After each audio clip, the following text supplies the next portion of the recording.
اعوذ باللہ من الشیطان الرجیم، بسم اللہ الرحمن الرحیم۔ شروع اللہ کے نام سے جو بہت مہربان اور نہایت رحم کرنے والا ہے۔ محترم سامعین، السلام علیکم ورحمۃ اللہ وبرکاتہ۔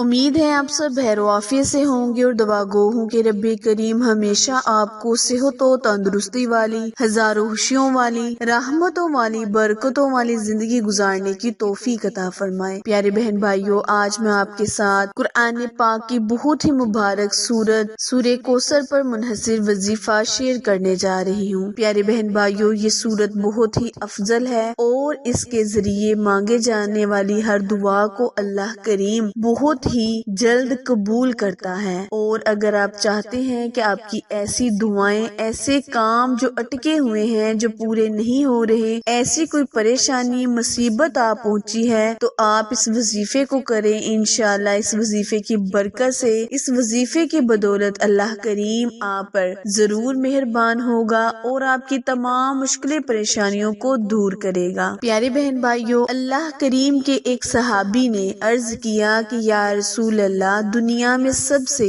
بد نصیب انسان کون ہے؟ آپ صلی اللہ علیہ وآلہ وسلم نے فرمایا کہ دنیا میں سب سے بد نصیب انسان وہ ہے جس نے کلمہ پڑھا اور نماز سے محروم رہا۔ تو پیارے بہن بھائیوں، جب بھی اللہ کو پکارنا ہو، اللہ کو یاد کرنا ہو، اللہ کی مدد طلب کرنی ہو، تو ہمیشہ نماز سے رب کو پکارے۔ اللہ کریم اپنے بندے کی پکار کو ضرور سنتا ہے۔ ایک دفعہ ایک اللہ کے پیارے بندے نے حضرت محمد مصطفیٰ صلی اللہ علیہ وآلہ وسلم سے پوچھا کہ یا رسول اللہ، اللہ تعالیٰ سے جب معافی مانگی جاتی ہے تو اللہ کریم انسان کے گناہوں کو دیکھتے ہوئے اسے معاف فرما دیتا ہے۔ اللہ کے پیارے محبوب نے فرمایا کہ ایک انسان اگر صحرا میں ہو اور اس کی اونٹنی پر اس کے پیسے، زیورات، کھانا پینا، کپڑے وغیرہ ہوں اور وہ اونٹنی گم ہو جائے، صحرا میں انسان پیدل بھی نہ چل پائے، تو ایسے میں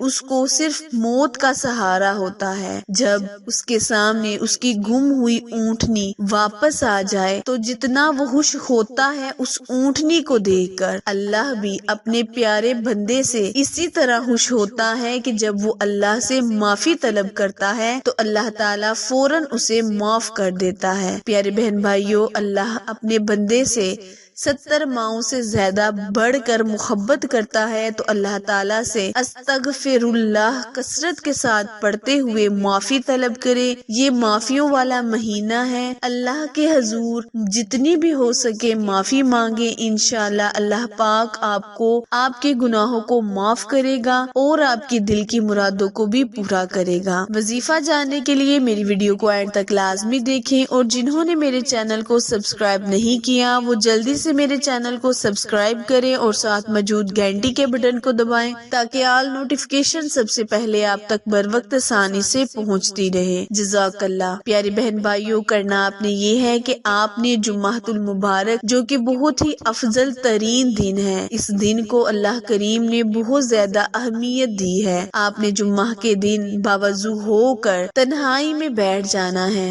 پھر 100 مرتبہ سورہ کوثر، انا اعطیناک الکوثر فصلی لربک وانحر ان شانک ھو الابتر۔ آپ نے اس سورت کو اول اور آخر کثرت کے ساتھ درود ابراہیم پڑھتے ہوئے 100 مرتبہ سورہ کوثر کی تلاوت کرنی ہے۔ ورد عمل مکمل کرنے کے بعد نہایت عاجزی اور انکساری کے ساتھ استغفار کا ورد کرنا ہے۔ جتنا بھی ہو سکے استغفار کرے اور کم از کم 313 مرتبہ استغفر اللہ کی تسبیح کو نکال لیں، پھر اپنے اللہ سے اپنے لفظوں میں التجا کریں، دعا مانگیں۔ انشاءاللہ اللہ پاک آپ کی دل کی مرادوں کو ضرور پورا کرے گا اور آپ کی ہر خواہش کو پورا کرے گا۔ عمل دوبارہ ملاحظہ فرمائیں، کرنا آپ نے یہ ہے کہ آپ نے جمعۃ المبارک کے دن باوضو ہو کر تنہائی میں 313 مرتبہ استغفر اللہ کے ساتھ اول اور آخر درود ابراہیم کے 100 مرتبہ سورہ کوثر کا ورد کرے۔ اللہ کریم سے اپنے لفظوں میں التجا کریں، دعا مانگیں، انشاءاللہ اللہ کریم آپ کی دعاؤں کو پورا کرے گا۔ اس کے علاوہ نماز کی پابندی کریں، جیسے کہ پہلے میں نے آپ سے ذکر کیا ہے کہ اللہ کے پیارے محبوب نبی کریم صلی اللہ علیہ وآلہ وسلم کا ارشاد گرامی ہے کہ بد نصیب ہے وہ شخص جو کلمہ پڑھتا ہو اور نماز سے محروم رہتا ہو۔ تو پیارے بہن بھائیوں، نماز کی پابندی کریں، استغفر اللہ کا ورد کریں اور اللہ کریم سے اپنی حاجت کا ذکر کریں۔ انشاءاللہ اللہ پاک آپ کی دعاؤں کو قبولیت کا شرف بخشے گا۔ اس کے علاوہ جب بھی کوئی ورد عمل کریں تو حسب توفیق صدقہ لازمی دیا کریں، جس سے آپ کی تمام بھلائیں آپ سے دور رہیں گی۔ وظیفہ پسند آئے تو لائک، شیئر اور سبسکرائب کرنا مت بھولیں، کیونکہ آپ لوگوں کی سپورٹ ہماری کامیابی کا ذریعہ ہے۔ پھر ملیں گے کسی اچھے وظیفے کے ساتھ، تب تک کے لیے اجازت دیں۔ اللہ نگہبان۔